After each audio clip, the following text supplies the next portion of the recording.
Este programa es financiado a través de los recursos del Fondo para el Desarrollo de la Televisión y los contenidos de la Autoridad Nacional de Televisión.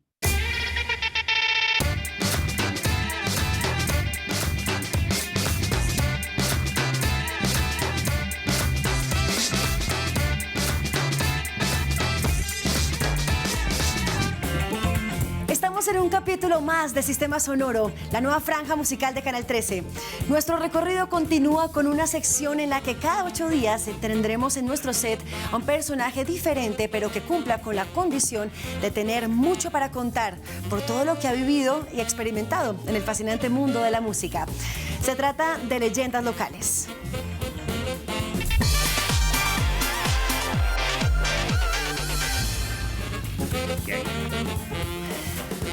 Periodista, escritor, locutor, pero sobre todo, melómano.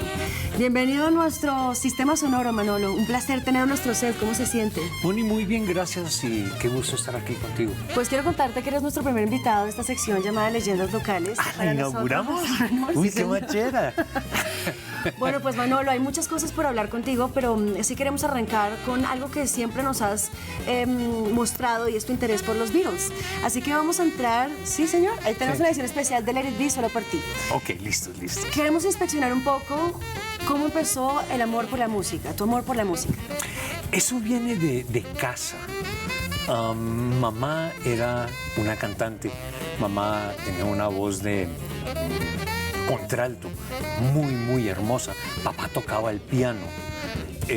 Tengo un bisabuelo que era compositor, o sea, eso como que viene en familia y desde que nací prácticamente siempre había música en la casa. ¿Cuál fue ese primer acetato, Manolo, que usted recuerda que le hizo tener ese amor y abrir los sentidos para el amor con la música? Era un acetato divertidísimo, era un long play que se llamaba Top Hits, creo que era la cosa. Y era una carátula azul en donde había una pareja en amarillo, como en un parque, alguna cosa, y eran covers de canciones de éxito de la época, y esto era 1954, creo. Lo divertido es que la contracarátula tenía un tablero para jugar damas, porque resulta que un disco que duraba 15 minutos, ¿uno qué hace durante eso? Pues jugar damas. Sí, apenas. Qué buena experiencia. ¿Alguna vez tuviste el sueño de ser músico? Sí, ese sueño todavía lo tengo. ¿Y cuál es ese instrumento frustrado? A ver, por ahí a veces como que rasgo un poquito la guitarra, pero como que no es la gran pasión. Es algo que me gusta, pero no es... Lo mío es más hablar de música que hacerla, tal vez. ¿Cuál es ese instrumento entonces que cuando lo ves interpretar te llama mucho la atención y admiras? Son dos realmente. La guitarra, sin duda alguna, me encanta. Pero me encanta ver tocar el piano. Soy muy hincha de grandes pianistas, o sea. Vamos a meternos un poco sobre la vida de los Beatles y te quiero preguntar algo muy especial y es el tema de la teoría de conspiración sobre Paul McCartney. ¿Es eso? Pero es especulación, según tu experiencia. Es mito urbano. Mira, el tema es lo que uno encuentra en Internet, no todo es verdad, no todo es creíble, así de simple. Esta es una historia que partió aparentemente de alguien que no tenía más oficio en una universidad y lo publicó en un periódico universitario. 3 años después del supuesto acontecimiento, en donde armó toda una telenovela de cómo autoridades, los forenses, fiscalía, policía, todo el mundo se juntó y se pusieron de acuerdo con los Beatles para ocultar la muerte, porque supuestamente anunciar la muerte de Paul era equivalente a invitar a un suicidio masivo de sus seguidoras. Claro, pero... ¿Okay? Sí. No, quería explicar un poco como que me contara sobre Abbey Road, porque Paul McCartney está descalzo, es el único diferente dentro de esta carátula que es tan reconocida y tan recordada cuando están caminando por la calle. Atrás hay un carro rojo, él tiene un cigarrillo en la mano. Hay muchos indicios que se apuntarían que fuera verdad. Contemos la historia a nosotros televidentes a ver de qué se trata esto. Nuevamente, esos son mitos. ¿Tú sabes por qué él iba descalzo ese día? hacía mucho calor, tenía calor. Pero era el un día único. muy caluroso, porque él sentía calor, de pronto los otros no. Y él en algún momento lo dijo. Pero hay una evidencia que es contundente. Cuando salió la historia de la muerte, ¿no? ¡Bum! Los periodistas se fueron a su casa, ¿no? Golpearon en la puerta y tal, entonces abre la puerta, ¿qué hubo? Oiga, ¿usted no dice que está muerto? Y entonces, pues, que yo sepa, no, yo estoy bien, ¿no? Entonces, ¿de qué se trata esto? Entonces le explicaron. Entonces, él fue y trajo pasaportes. Dijo, mire, en esa fecha yo estaba en África en un safari. De eso nunca se habla, ¿no? Ni lo sabíamos, Manolo. Qué buen dato. Pues Manolo, usted ha hecho muchas cosas, ha escrito, ha Sí. hecho televisión, ha hecho radio, pero Sí. ¿con cuál es el medio de comunicación que se siente como pez en el agua y que más disfruta? En la radio, sin duda alguna. La radio. ¿Y cómo ha cambiado la relación con la radio? ¿O cómo es su relación con la radio actual? Mi relación con la radio es igual que siempre. Es como la extensión de uno, es como el medio a través del cual uno puede comunicar pasiones, las emociones, las cosas que lo alegran a uno, lo que lo entristecen, o sea, todo. Y es que, como decía un colega nuestro, fallecido hace muchos años, Reinaldo Moré, que fue un presentador de televisión muy conocido aquí en esa época de los 70, 80, Reinaldo decía, la radio tiene la ventaja que uno solamente tiene la voz para transmitir todo lo que en televisión se comunica con el cuerpo entero. Pues recordemos precisamente, Manolo, que en el año 2013 la Radio Televisión Nacional le otorgó un señora. premio como una de las voces más emblemáticas Sí. de la radio. Ese es uno de los reconocimientos más hermosos, más preciados que yo tengo, sí, en mi vida, sin duda alguna. Divino. Bueno, Manolo, ¿qué está escuchando actualmente? ¿Sigue en lo clásico o su repertorio se ha ampliado a medida que ha pasado el tiempo? En este momento, pues obviamente, claro, todos los clásicos y escuchar Beatles y Rolling Stones y Eric Clapton y todo ese, ¿cierto? Pero además he estado escuchando mucho Bruno Mars. Me parece un excelente. artista interesantísimo. Ahí tengo en primera fila la banda sonora de La La Land, que es bellísima. Bellísima. He estado explorando un poquito otra vez, aunque ya lo había hecho, pero como más actualizado, Beyoncé, que me parece un artista integral de un enorme peso dentro de la música actualmente. Hay cositas. Y desde luego uno escucha Coldplay y Arctic Monkeys y Arcade Fire y cosas. Pues en los últimos años, Manolo, hemos visto monstruos del rock venir a nuestro país, entre ellos Sí. Guns N' Roses el año pasado. Sí, la camiseta. Pero, ¿cuál ha sido ese artista que a usted le hubiera gustado ver y que todavía no ha pasado por nuestro país? A ver, hay varios, pero uno, U2. De acuerdo. U2 nos la están debiendo, ¿no? Ese de ellos hablaban como del Big Three, Rolling Stones, Paul McCartney y U2. Pues ya llevamos las 2/3 partes.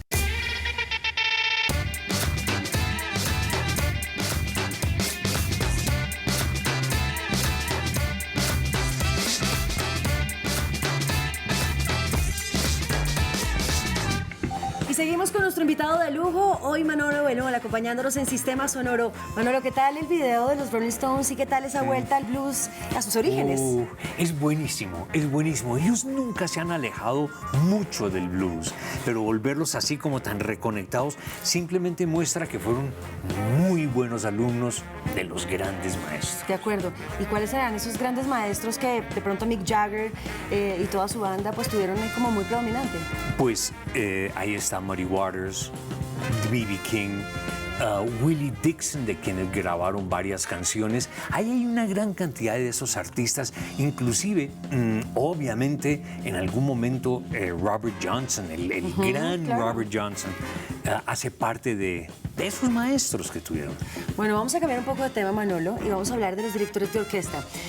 ¿Qué cree que se necesita para ser un buen director de orquesta?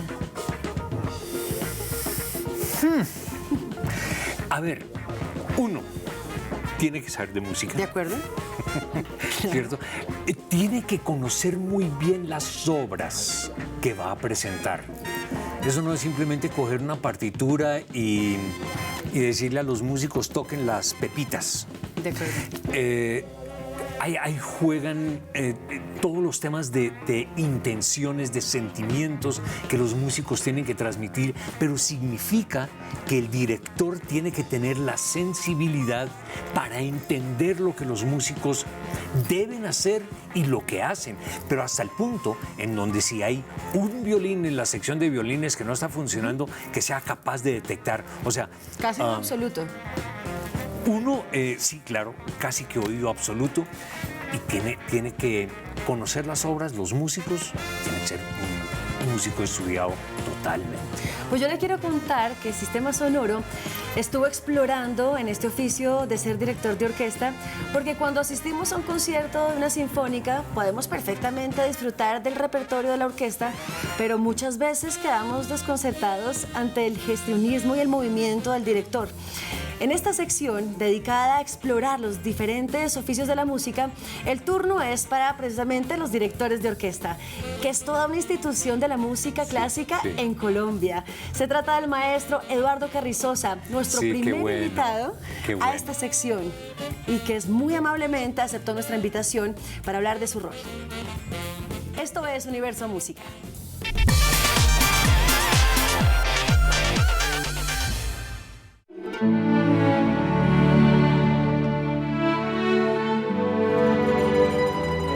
Soy Eduardo Carrizosa Navarro, director invitado para este programa de la Orquesta Sinfónica Nacional de Colombia.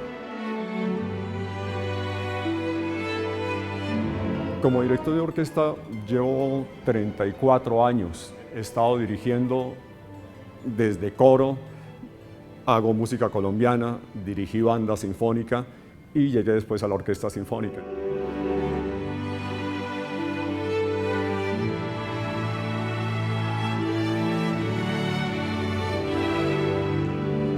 Mi oficio en la música en este momento es el de dirigir, que quiere decir coordinar las diferentes familias de la orquesta. Recordemos que tenemos familia de cuerdas, familia de vientos en dos partes, que son las maderas y los metales, y la familia de la percusión. Entonces, estas tres familias conforman una orquesta sinfónica. La importancia que tiene el director en la orquesta es vital, se encarga de la organización, se encarga del direccionamiento artístico que tiene la orquesta. El director es el único que conoce absolutamente todas las partes de cada uno de los instrumentos que están tocando y es el encargado durante los ensayos de coordinar, que todo esté balanceado, que todo esté según la idea que él tiene de cómo debería sonar la obra. El director mueve las manos porque no puede emitir ningún sonido, básicamente. Él tiene que estar en silencio y la única manera de comunicarse con los músicos es mediante el movimiento de las manos y con la mirada. Las manos de un director se mueven en dos sentidos. En un sentido de poder manejar el tempo, entonces los que somos diestros, con la derecha podemos decir es más rápido, es más lento, vamos a hacer, y se supone que con la izquierda yo puedo decir necesito más suavecito aquí, necesito que hagan un crescendo, o puedo también marcar el tempo aquí y manejarlo, que sean los matices de este lado. Nosotros tenemos una partitura que es como un mapa, un primer plano de los arquitectos, y en base a esto el director empieza a dibujar con sus manos, a crear realmente una obra que va a ser única e irrepetible. Algunos directores usan la batuta, que es el palito, se llama técnicamente batuta, y que es simplemente una extensión del brazo. Recordemos que el campo visual de una orquesta es muy grande, entonces cuando yo tengo los violines a este lado, los chelos a este lado, ellos ven un movimiento diferente de los que están al frente.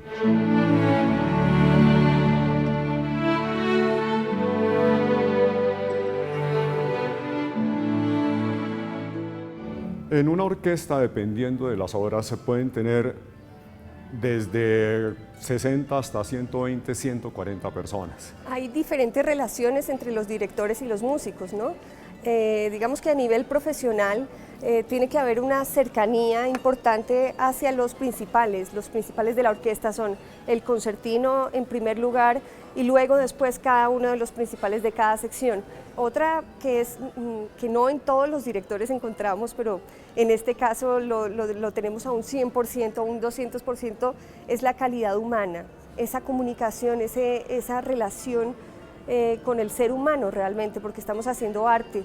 La interacción del director con cada uno de los músicos se refiere a varias cosas. Primero, la disciplina, que es muy importante, pero segundo, ser amigo del músico en el sentido de acompañarlo en los diferentes pasajes de las obras orquestales. La orquesta sinfónica es uno de los escalones de la producción musical. Para muchos de los músicos es la culminación de sus estudios universitarios. La gente comienza a estudiar violín, pero mi sueño es llegar a tocar en la orquesta sinfónica. Entonces es como una cúspide. Para el director también dirigir la orquesta sinfónica es como la cumbre de llegar a una orquesta profesional como es la Orquesta Sinfónica Nacional de Colombia.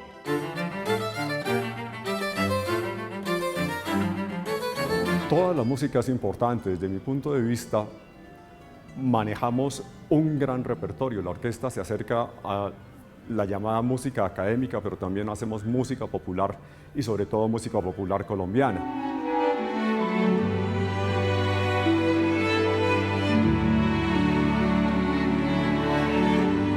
Yo le agradezco a Sistema Sonoro, al Canal 13, por estos espacios en donde podemos compartir qué hacemos. La música es el arte del oficio del sonido y el oficio del sonido no tiene intermediario, llega directamente al corazón.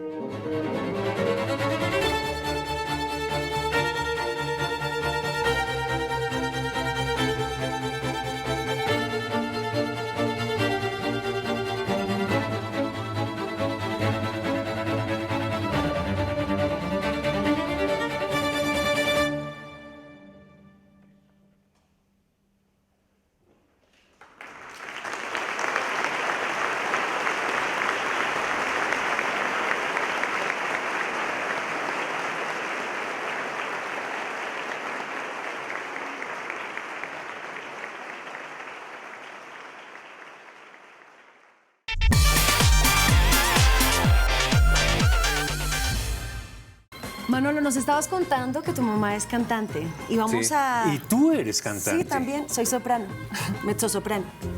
Ok, lírica. Lírica, pues hay diferentes divisiones Sí. entre las sopranos que es Sí. dramática, coloratura y pues ya las que son realmente muy grandes que son las más agudas. Pero bueno, mi registro es la mezzosoprano, pero quería Ok. meterme un poco por el lado de la voz. Sí, claro, ignóreme ese tema. No, ¿Después claro que hablamos no. de eso? Ok, Después me entrevistas tú a mí. trato hecho. Te quería hablar de Brian Johnson y de AC/DC, porque Sí. pues ahorita Axl Rose es el que está tomando la batuta en el tema de las voces en la gira Sí. de AC/DC.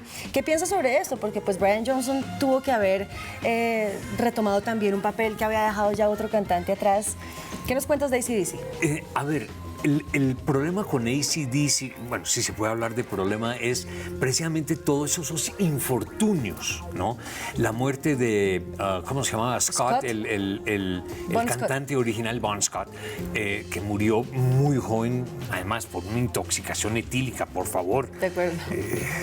¿En qué mundo estamos? Sí, o sea, yo entiendo, pero da como mucha tristeza, Mucha. ¿no? Y entonces vienen los problemas mentales, los problemas físicos que tienen los miembros del grupo, y entonces de repente, sorpresa, AC/DC de gira con Axl Rose, y uno dice, ¿esto con qué se come?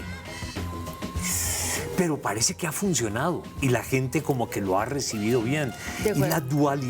la dualidad Guns N' Roses y AC/DC, hay que ver cómo lo maneja de aquí en adelante. Referente a los Beatles, por ejemplo, Sí. ¿Cuál crees que es esa banda que, con la que estás todo el tiempo compitiendo? ¿Los Rolling Stones, tal vez Queen, entre los mejores con los Beatles?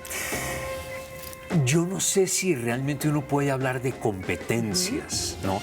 Pero sí, claro, cuando uno habla de Beatles, inmediatamente las referencias son sus contemporáneos, ¿no? Y entonces uno dice Rolling Stones, y uno dice Led Zeppelin, y entonces uno dice Queen y cosas, y es como un Olimpo de la música.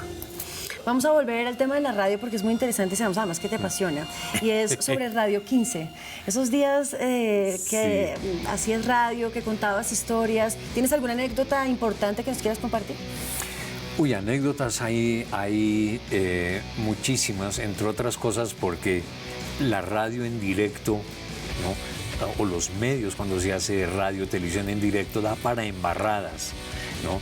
Pero de pronto lo más de las cosas más hermosas. Uno, el reconocimiento de RTBC hace 3 años como una de las voces emblemáticas de la radio en Colombia. Eso es muy emocionante. Y el disco de oro que recibí de Emmy por el álbum One de The Beatles, que Emmy, cuando ese disco se volvió disco de oro en Colombia, decidieron que en vez de mandar otro disco más para que acumule allá en los acumule polvo en los anaqueles de la Emmy, me lo dieron a mí. Eso Espectacular, son, Manolo. Pues Pero eso te lo son mereces. anécdotas, muchas gracias, pero esas son anécdotas que no tienen precio. Así es. ¿Qué video nos va a recomendar, Manolo? Hablando de Queen, Bien. Queen a mí me fascina por la fusión que lograron del rock básicamente con la ópera, por la voz de Freddie Mercury, una voz absolutamente privilegiada, una voz además natural, ¿no? Que no tuvo, digamos, demasiada formación académica. Uno se pregunta si ese tipo hubiera tenido formación académica, a lo mejor se lo hubiera tirado todo, ¿no? Así es. Parte del encanto es eso.